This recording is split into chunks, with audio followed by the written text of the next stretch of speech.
Hi everyone. So today we have someone on the podcast who hails from Ahmedabad, Gujarat, who is a IIIT Hyderabad gold medalist and who has been featured on Times Square billboard in New York. So please meet Anshul Saradia. Cam Cho. Yes, thanks a lot, Kush, for inviting me to this podcast, and I'm very excited to cover the topics which you have in mind. Can you please share what this podcast is going to be about? So yeah, this podcast is mainly around content creation and how does content creation actually help someone. So without any further ado, let's just ask Anshul, what do you think content creation is? So, content creation basically has a lot of dimensions. The first one being just expression of thoughts, like whatever you are thinking, whatever knowledge you have, you are just presenting it publicly. Okay. The second part to it is creating a brand of yourself, like personal brand. So there are also a lot of advantages and disadvantages to it, which I think we will discuss further in this podcast.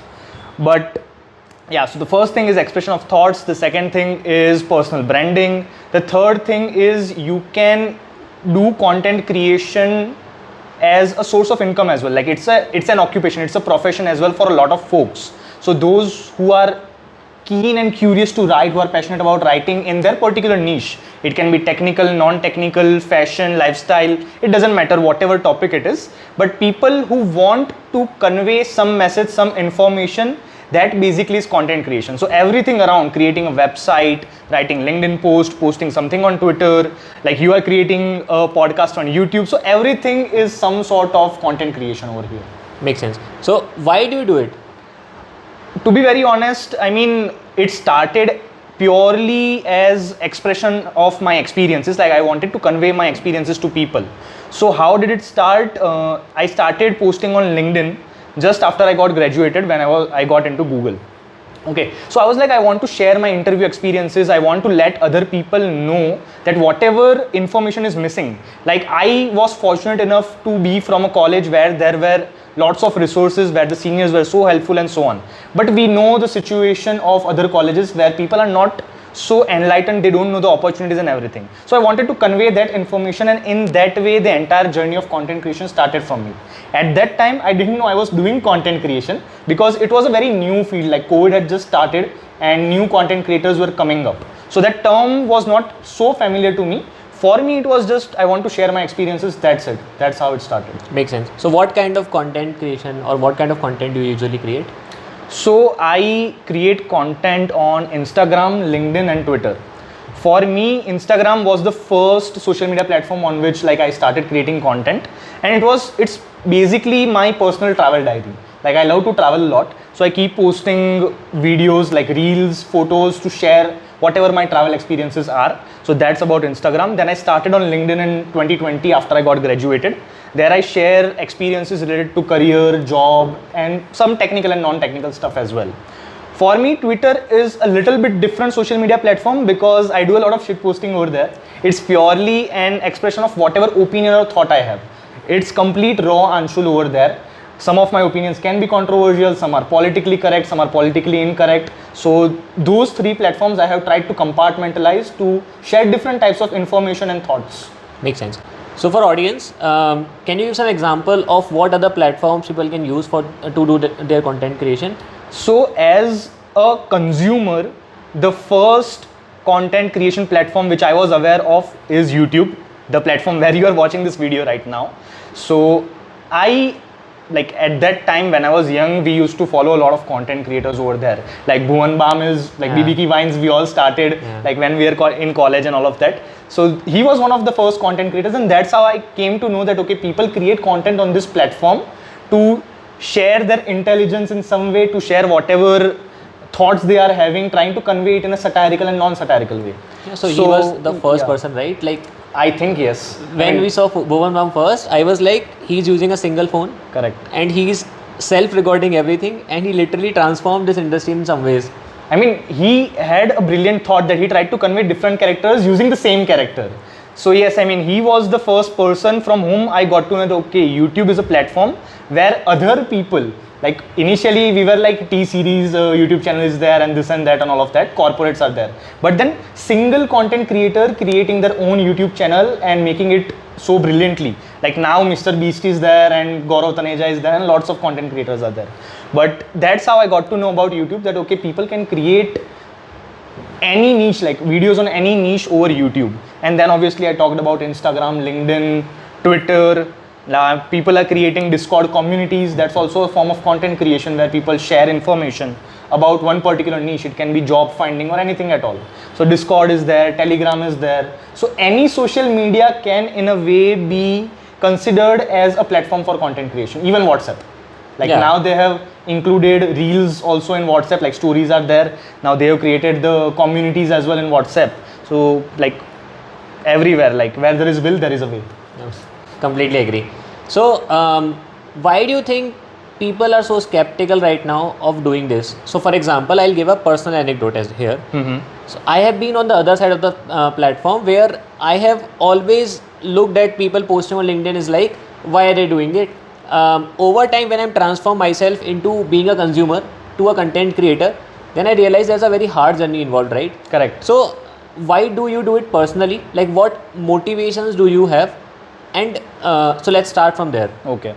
So as I told you, initially my motivation was just to share my experiences, and then like I didn't have any expectation for followers. Okay. But then I started getting that as a byproduct, and then it became a focus for me for some period of time. Like I was having around 10,000 followers, 15,000 followers, and then I was like, okay, let's try to increase the number of followers. Let's try to increase the influence and reach.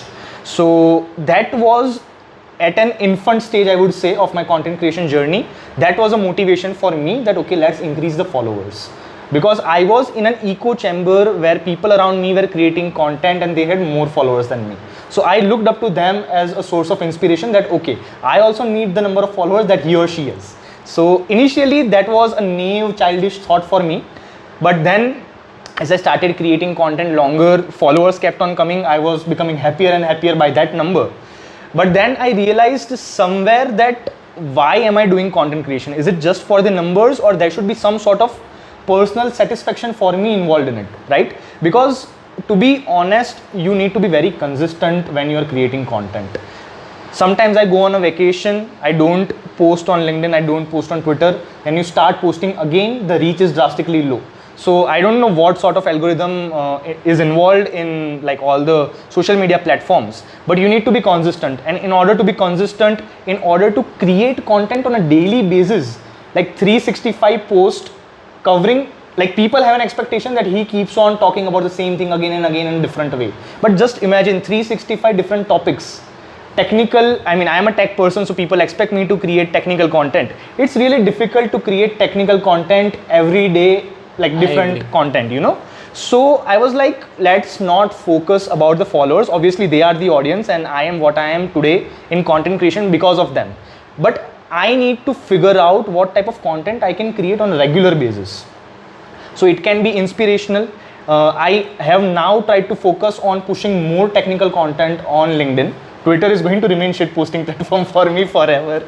So that's not going anywhere. But now I'm trying to find a piece in content creation rather than the number of followers.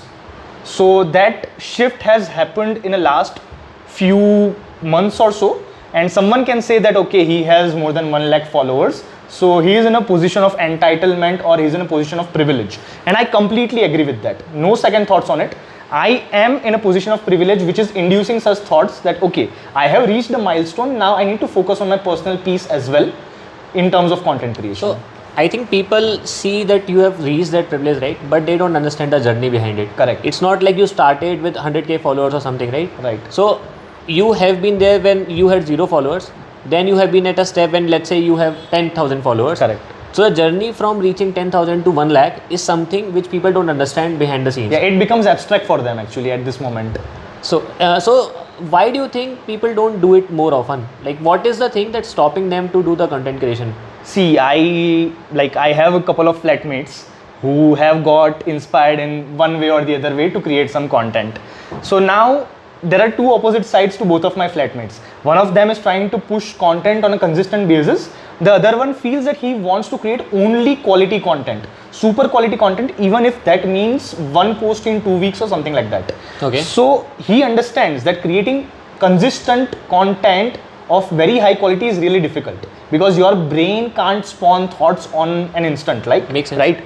So that is very difficult. People, I mean, including me, obviously, we are not so creative that we can produce amazing content on a regular basis.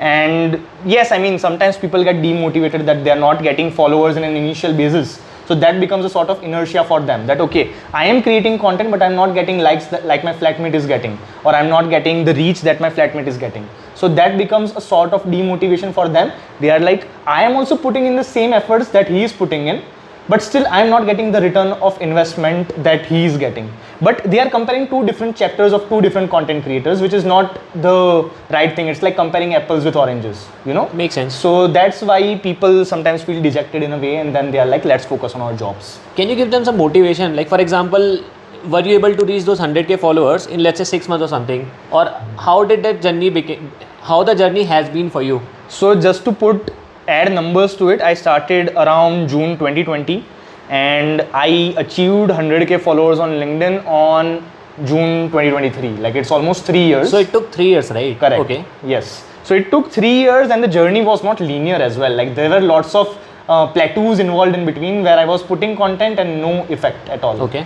So yeah. So those are the numbers. I mean, don't worry if you are not getting a lot of followers. Don't worry if you are not getting a lot of likes and reach. Just ensure that the customer retention or the audience retention is there. If you keep on trying between a lot of different niche, then you will face difficulty, because let's say I created a technical content, then I start putting in lifestyle posts on LinkedIn, then the people who are hooked to my earlier content, now they are going to lose interest in it. So even though I have 100K followers or 200K followers, they are not going to engage a lot with my content. So first things first, you need to pick up a niche and follow it. But very important thing which a lot of people not talk about, like they always talk about that pick up one niche, create content on that niche and so on. But very important thing which comes before picking up a niche is being honest with your content. Okay. Like, if you are not honest with the content, if you are putting on superficial content which you yourself don't agree with, then you are not going to feel motivation to put in that content. Makes sense. You know some type of post is going to get you more reach, but you don't completely agree with it. You put that post only because it is getting more engagement and reach.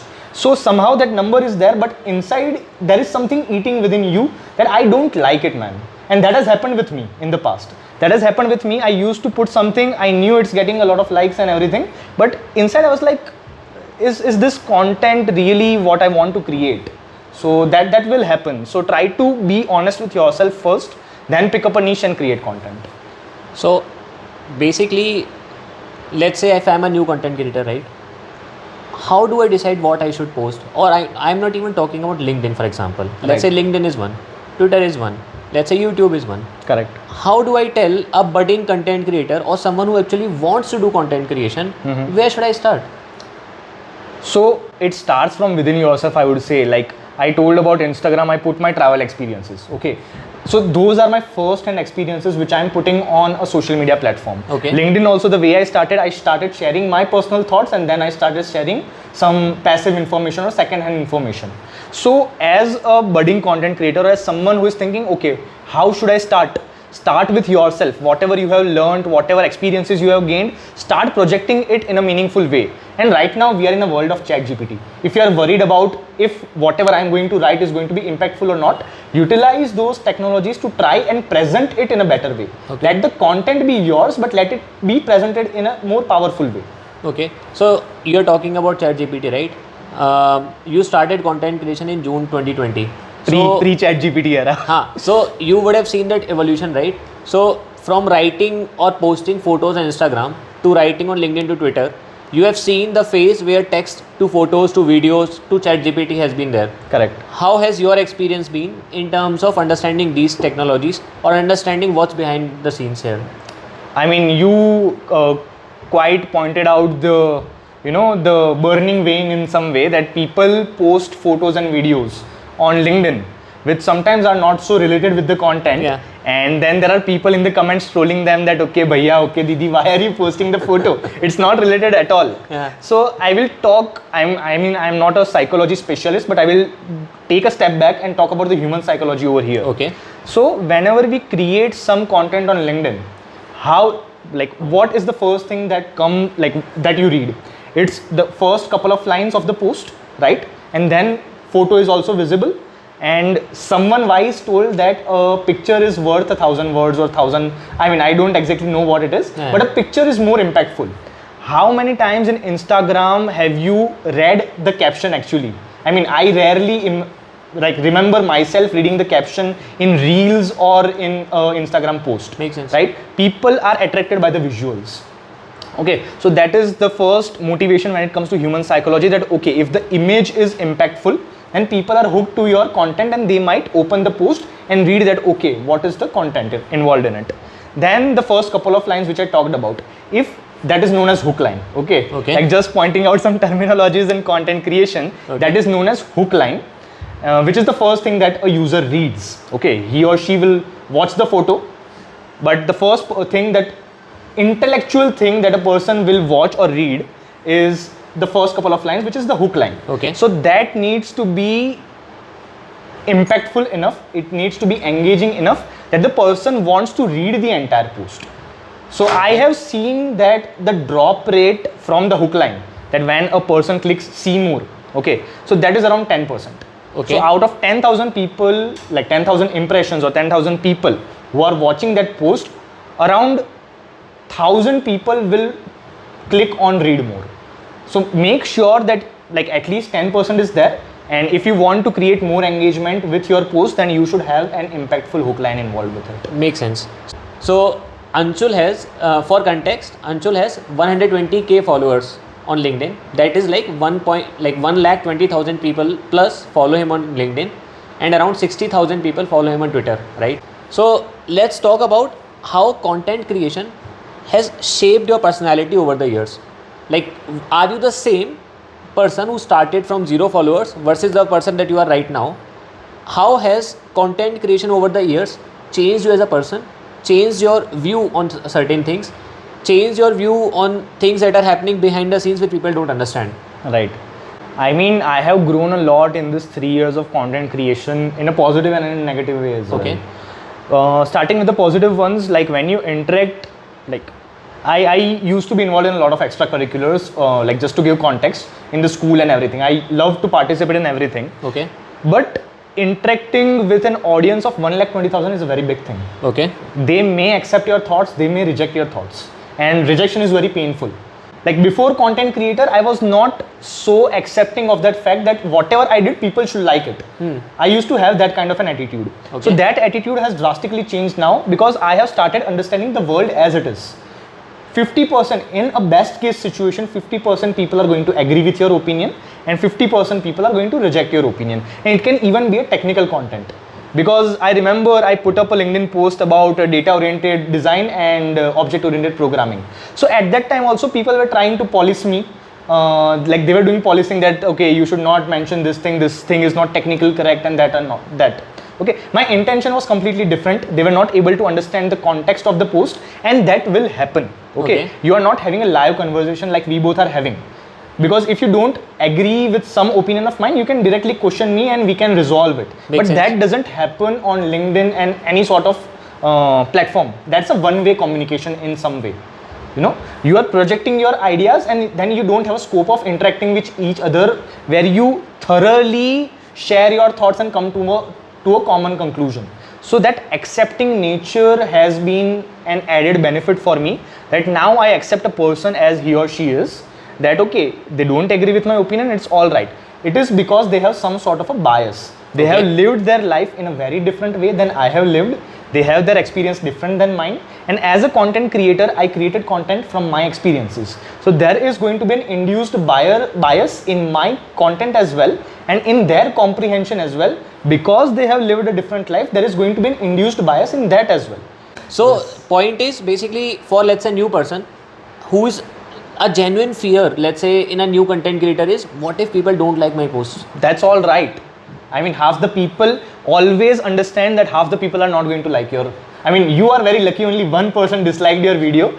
I go with an assumption that 50% people are going to like the content, 50% people are not going to like the content. Okay. So that's the assumption I go ahead with. Second fear that I personally faced is, what will the other person think? Let's say I'm writing a post. I know 100 plus people. Let's say I have a friend. My Facebook profile has 1,000 friends. Okay. Let's say I write a post. One of the fears that I have is, what will these 1,000 people think? What will my friends think? What will my family think? What will my extended family think? Correct. What will my relatives think? So how do you overcome that? So, I mean, that's a very valid point, because right now also people are skeptical about me as a content creator. They laugh it off that, okay, he's kind of a clown, he's kind of a joker, he should not waste his time, he's a tech person, he should focus on just coding. So people have this unidimensional thinking that, okay, if I am a software engineer, I should only be coding, or if I'm a software engineer, I should only create content of one specific type. So that sort of fear should not bind you in trying to explore different avenues in content creation, first of all, because like लोगों का काम है कहना, right? So that is going to happen, but along with it, you should not be so thick-skinned that you ignore all the voice altogether. Okay. Because somewhere in between there are going to be some voices which are constructive criticism. So if you don't try to evolve yourself and improvise yourself, right? So you're talking about this negativity, right? Yes. So as a content creator, I think people, what they don't understand is what effort goes on behind the scenes. Correct. I think that is the biggest point that Anshul is trying to raise here. So let's talk more about this. What kind of negativity, why do you think this negativity arises? Like, for example, the other person, why is he being so negative, or she being so negative towards you? So I will tell you my experience 2021. Okay, October 2021, I posted. So there is a very famous content creator in DevOps and everything. I obviously am not going to name him. Yeah. Yeah, I'm going to share that he's a he.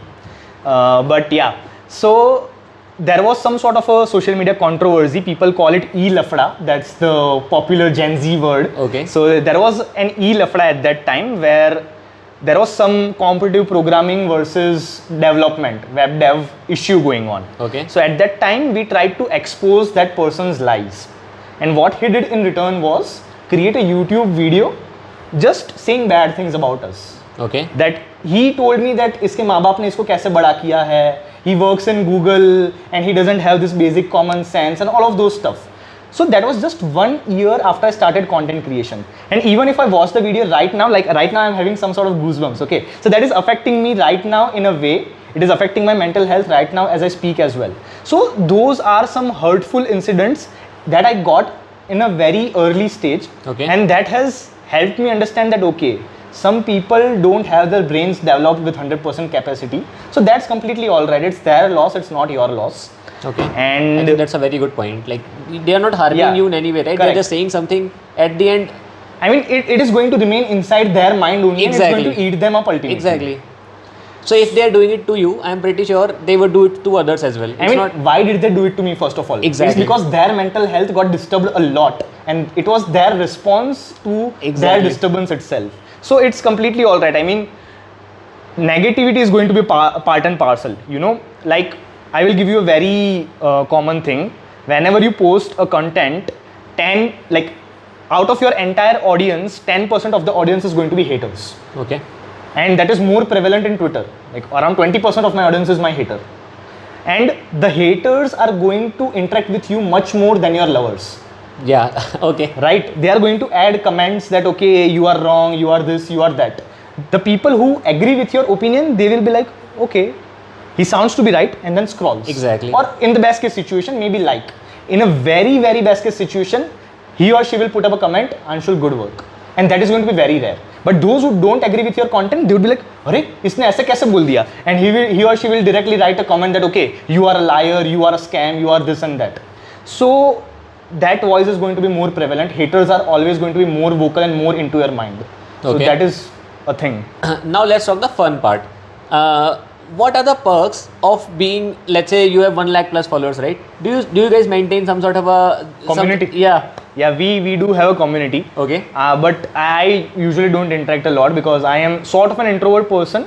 Like if we have physically met and if we have like vibe is matching, then I am an extrovert person, but I usually try to stay away from the noise of other content creators and other LinkedIn influencers and so on. Okay. But yeah, the community is there and we try to help each other out. I am not sure how real or how unreal that is because I don't interact a lot. Okay. So do you guys like sort of tell each other that this is something that you can improve or this is something you can work upon, something like this? So the people who I'm close with, yes, we do share the opinions and we do take it in a positive way. Okay. And there are rarely few people, like very, very few people who I'm very close with.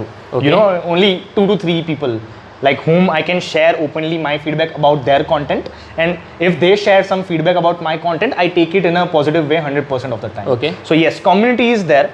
And a good advantage of community is that you are aware about what all is changing in the content creation field. Okay. That, for example, I was not aware that photos must be posted on LinkedIn. Okay. It is because of the community that I realized, okay, other content creators are also putting their photos, they're getting more likes than me. So I also started to replicate them. So that sort of absorption of information happens because of a community. Makes sense. So let's talk about some monetization here as well. You talked in the beginning, right? This scope of Profession. Yeah, exactly. How do you do that? Right. So I will give you some examples with who I personally know. Okay. So I obviously won't be naming them, but there is a lifestyle influencer on Instagram. Okay. What she does is, she used to initially, how she started creating content was, she just used to post about the dresses she is wearing, whatever makeup she is doing, whatever places she is visiting and so on. Now she has 1 lakh plus followers on Instagram as well. So now nice. what she is doing is, she is getting brand collaborations from fashion industry itself. Okay. Like people are reaching out to her in order that she endorses their brand. She posts about those brands in term like reels or content and so on. Now some hotels are also interacting with her that, okay, we are going to, there are 2 types of deals. First of all, either you get paid completely, let's say like you create a reel, we will give you 10,000 rupees to post about my brand. Okay. The second way of content creation is monetization is barter. Okay, we will give you a stay in our hotel for 2 nights completely free of cost. Okay. You create good content of all different things about our hotel or resort and put few reels about it on your Instagram platform. Okay. So that is a barter type of monetization where they give you something and you create content in return. So I am really curious. I mean, I want to be at that stage on Instagram where hotels come and interact with me that, okay, we want you to stay at free of cost and create some content with them. So that, and this was just about lifestyle. Okay, that happens with food bloggers as well. They are contacted by restaurants that, okay, you come, you take photos, rate us on Google reviews, rate us on Instagram and post about it. Then for tech folks also, like a lot of ad tech companies are there, a lot of other technical companies are there who would want to talk about their brand through the content creators. Okay. And Can you give an example? For example, let's take some XYZ company, right? Okay. Yeah, for example, I got a collaboration from ClearTrip. Okay. Or MobiKwik. I mean, there are few brands which I have collaborated with personally. So they are like, talk about our features and they don't try to, like, first of all, being a content creator, it's your responsibility not to fake it. Okay. First of all, you can tell truth in a particular way which is more engaging with the content consumers. That is completely fine. But yeah, talking back about the brand collaborations with technical, like in terms of tech influencers, so there are a lot of startups and everything is going on, you know. So they want to share their brand, talk about the features of that brand through the content creators. For example, I remember one collaboration I had, it's not a tech collaboration. So Puma got in touch with me and Virat Kohli and Anushka Sharma were going to have some function in Bangalore. Okay. Unfortunately, I was not in Bangalore. I was in Ahmedabad at that time. Okay. So they were going to pay me to participate and then at that event and talk about that event in Puma. Talk about that Puma. event where? On LinkedIn. Okay. Yeah. So they wanted me to do that. But unfortunately, I was not there. So I had an amazing opportunity to have a front row view of Virat Kohli and Anushka Sharma. But so those are some type of perks which you will get as a byproduct. Obviously, I didn't have that aim that, okay, I want to meet Virat Kohli through a brand promotion or something like that. But things like that happened. And I know some of my influencer you can say acquaintances, not exactly friends. So they got that opportunity. Oh, They nice. got face to face with Virat Kohli and Anushka Sharma. They took a selfie. They posted about it on LinkedIn. So those sort of things keep on happening. So does this affect your, like, you have a full-time job, right? Correct. So you are not a full-time content creator as of now. Not at all. Does this affect your personal or the professional job? So I have become better in terms of multitasking, I would say. Okay. I have become better in terms of time management, I would say. Okay. Because now I have isolated time, I have compartmentalized my time that okay, this is what should happen in this time frame and nothing else. Okay. Right. So it has helped me become better in terms of a personal growth. It has affected me at times in my career growth. You know, I mean, it has not affected me objectively, that you would say that I was not able to complete a project in a given time frame because I was involved in content creation. That has not happened with me. Okay. But in a day-to-day basis, it takes some time of my life, so that distraction, sort of that context switch between my work and content creation, that does happen, obviously. Is it worth it? I would say it is worth it because I have not seen a lot of negative impact of it on work, but I also have second-hand experiences of people who have their careers affected by this content creation. Okay. I have a lot of examples. None of them I'm going to name just to create some sort of controversy. There are a lot of people who left their jobs. Okay. And those who are aware about that, they will start pointing out, okay, he's talking about this bhaiya, he's talking about that didi, you know. So they have quit their jobs in order to pursue full-time content creation. Okay. And one of the I'm not speaking for all of them, but I have heard second hand from their colleagues, from their managers, or from their ex teammates that it used to affect them a lot in terms of their career growth. They were not able to give 100% of their time to their projects. So first of all, yes, it affects a lot of people's career. They have quit their jobs in order to focus full time on content creation. That is what they like, right? Let's say they are doing what they enjoy more. I mean, right now I have a different type of opinion. Okay. I can be right or wrong, obviously. Okay, there's a 50% chance I'm right, there's a 50% chance I'm wrong. What I feel is that they are short-sighted right now. Okay. Like right now in 3 years, I think I got more than 1 lakh followers. So I would quickly do my math and I would be like, after 10 years, I would have 1 million plus followers. Maza hi maza hoga. I would have that imagination in my mind. Okay. Okay. So I would think that if someone is earning X amount with this many followers by just giving a small part of that time in their normal day, what if they give their entire day to that sort of content creation and try to accelerate their growth? That is what they feel. Okay. But right now I feel I'm more passionate about creating systems, softwares and all of that.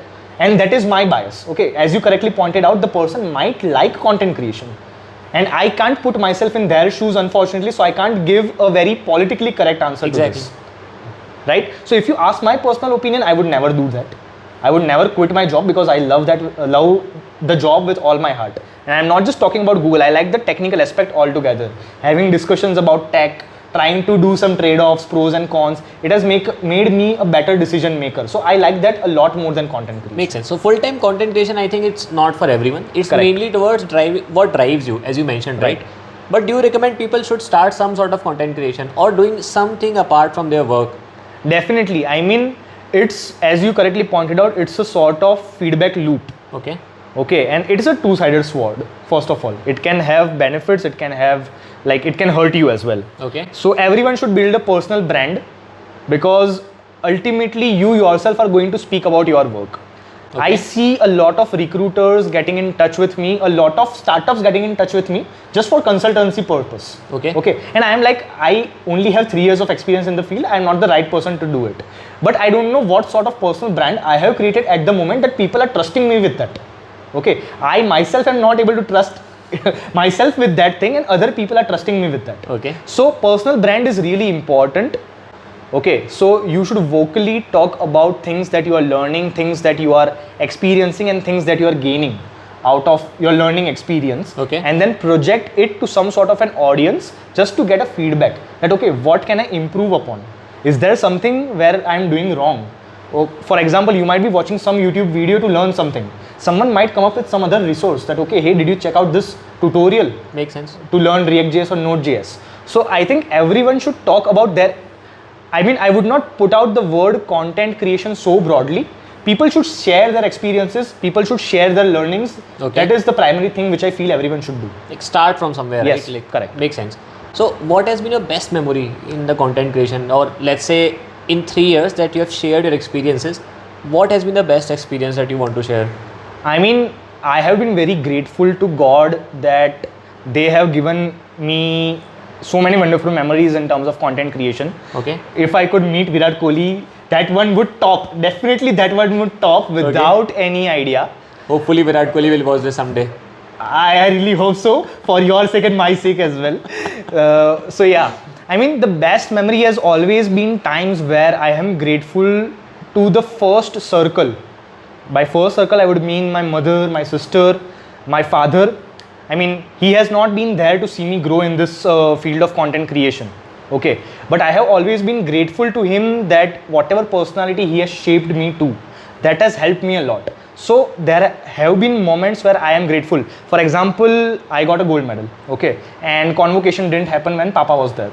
When Papa was not there, convocation happened in 2020. So I posted about it. I was thankful to my professors. I was thankful to my couple of my friends who had been there in that journey, sharing that journey with me. I was thankful to my mother, my sister, my father. So those sort of grateful experiences are the best moment of content creation journey. That you can thank people who are around you, and all the audience knows that these are the people who have helped shape Anshul, the Anshul that he is today. Makes sense. It gives a feeling of content, right? Yeah.